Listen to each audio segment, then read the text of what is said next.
plastic is something that's been on our minds for a long time.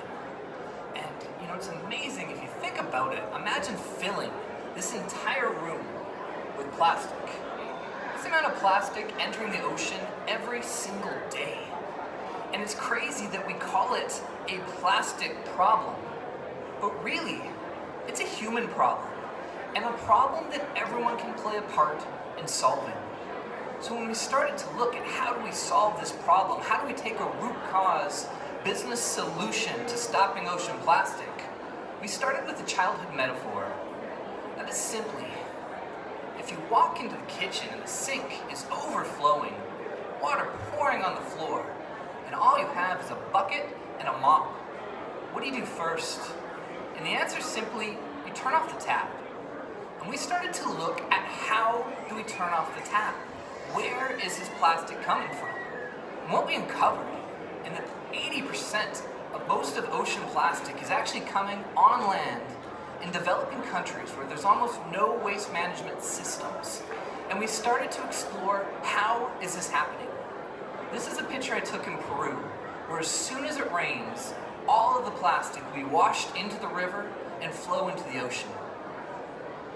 This is Paseco in the Philippines. In the Philippines, like most of Southeast Asia, is one of the leading contributors to ocean plastic. And this is Haiti. And all too often, these scenes are seen around the world. Because when we throw something away, it has to go somewhere. And all too often, away means the ocean. And we started to look at how is this happening. We really uncovered something stunning. All of these regions have such an abundance of plastic waste. They have this abundance of poverty. There really is this amazing opportunity to reveal the value in plastic and start to have it be an opportunity to improve people's lives. And what we really uncovered at the root of it, if someone is living in such abject poverty that all they're doing is trying to survive for the day, it's impossible for that person to care about the ocean. It's impossible for that person to see beyond their own community, to see beyond feeding their own families. And we started to look at how do we pair these issues together to actually start having a self-sustaining solution. And we started by looking at the basics, that there are things around the world where people are called waste pickers, scavengers. And we need to change that. We started to look at how do we dignify recycling? How do we make recycling not a last resort, but a known opportunity for anyone? And we really realized that if we could bring stability to recycling and not just have a fluctuating market price that one day someone shows up and makes nothing, but instead could have a social plastic wage that people can make recycling, where there's a standard price and then a plastic bank bonus that gets put on top to ensure that plastic never goes below the mark of making it undignified to recycling. And this was a root of the plastic bank. How can we dignify recycling and bring stability into a feedstock of the world's most responsible plastic? And this is what we do around the world. We're in Haiti, Philippines, Indonesia, just expanding into Brazil, Egypt, and we have these solutions everywhere where people can become members of our program. They collect the plastic in their local community. They bring it to one of our branches where it's run by local operators in a co-op fashion, where they're able to bring the plastic and not just get cash, but we continuously look at how do we put as much value into the hands of people recycling possible. So for instance, in Haiti, a country where the unbanked is huge, where the average person doesn't have access to power, we start to look at how does the plastic bank membership unlock access to things that someone needs to not just live a basic life, but to have a dignified life where they can go through a life ascension program, equal opportunity to anyone, where all it takes is recycling to get started. So in our programs, to make it super clear, someone brings in the plastic, it's sorted by type, by color, it's weighed, they're given a value. We have a digital ecosystem where someone without an identity can for the first time have a blockchain secured identity, have a digital savings wallet where they can decide to save money for the first times in their life, or redeem it through our marketplaces.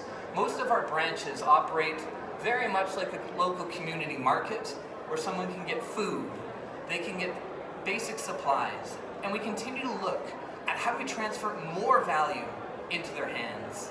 So again, in Haiti, where so many people have no access to power, our plastic bank branches act as community centers that are solar powered, where we can then also have solar powered cell phone charging. But beyond that, we can also have community lighting. So when the community needs a safe place to study, a safe place that actually has access to light at night, a plastic bank becomes one of the reasons that someone can access this. And this is so important when we look at how do we dignify recycling. We extend it beyond just our recyclers, where anyone in the community who's not a full-time recycler can still say, of course I don't throw out my plastic. I bring it for my phone charging. I bring it for cooking fuel. And this is where they start to see recycling as something very different. And we continue to look at how do we go beyond just our members and have an entire community have that paradigm that plastic is value. And this is even again in Haiti. We've brought our programs that even at the schools, the children of our collectors are able to actually have school tuition paid for by recycling. They act as ambassadors and bring education programs to their own schools, where kids from day one learn that plastic is not garbage, that plastic is reusable, recyclable, and needs to be dealt with responsibly. And we are able to bring in these life ascension programs where we can have all the value going into the hands of the people who need it, and again, recycling is the equal access. When there's regions that are too far away from basic systems, we bring in our own transportation network to be able to pick up the plastic, transfer value, and really try to ascend that paradigm around the world that plastic is not garbage. And this again is something we are doing everywhere around the world and expanding fast. In every single country we're in, this is the Philippines, we look at our model being 80% there and 20% completely adapted to what that local culture needs, where the different buildings, the different uniforms all have a different look and feel. So it's not us coming in and having a program, it's these communities being empowered with their own recycling programs through a social franchise system where local champions can really adapt and bring the way to reveal value in all of these countries. And this is in Bali, Indonesia, where again we continue to get creative. We're outside of our own programs. We have programs in the churches, we have programs in the schools, we have programs where we bring in beach cleanups, where we bring in street teams to continuously just raise awareness that there is a responsible way to deal with plastic. And it's important to realize this is not a charity that we're running. We're a social enterprise where we partner with some of the largest companies in the world, where when they have to use a plastic, when they need to have something that's audit-proof, bulletproof, ethically sourced, we can have a complete end-to-end system of the most responsible plastic someone could choose to do as they make commitments to start using recycled plastic and have this guaranteed feedstock of a high social impact, social plastic. So we are actually in a lot of products now partnered with a number of the largest companies. We're in SC Johnson's Windex bottles. We are partnered with companies like Henkel and various shampoo brands. And we continuously work in a couple ways where our clients and partners as our sponsor the regions that we go into our new countries, so that we have a root cause solution to start with, which means it's never a marketing campaign, it's never a quick fix. We start with a root cause, always there, self-sustaining solution, which then becomes the feedstock for that ongoing impact. When clients use our product, it's called social plastic. But not everyone needs to use our product in their bottles, which is also where we have plastic neutrality.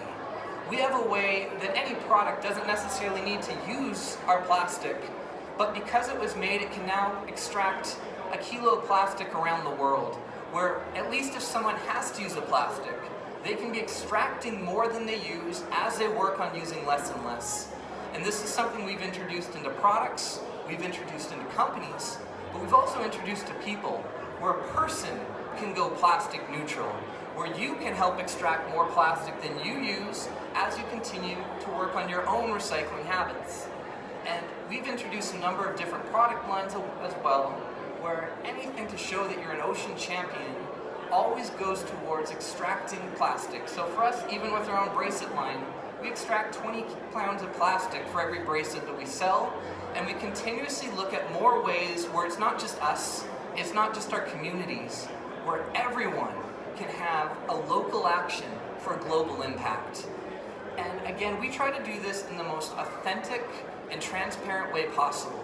And without getting into the whole tech side of everything, we use a blockchain-based system that tracks every exchange, every member, where we can have these digital wallets, we can have these bonus programs that we can ensure that the plastic is coming from the right places, that the people involved are getting the exact value promised. But really where I get excited when we're having these life ascension programs and we're having the promise of improving lives, when we can absolutely guarantee that the promises being delivered are being received by the right people, we really change the paradigm of doing good. And I think this is so important because the world's had such a distrust of doing good because there's been so much greenwashing, so much things in the past. It just makes you doubt the initiatives of good. And this is why it's so important in this new world we're living, where the average person is actually having the power to change the way business is being done. And it's something I've seen from such a close way, and it's amazing to think. But you as a consumer are really the most powerful entity on the planet when you combine. Because simply every single purchase you make is a vote for how a product was made and a vote for the company who made it. And we're approaching this paradigm where companies are starting to listen.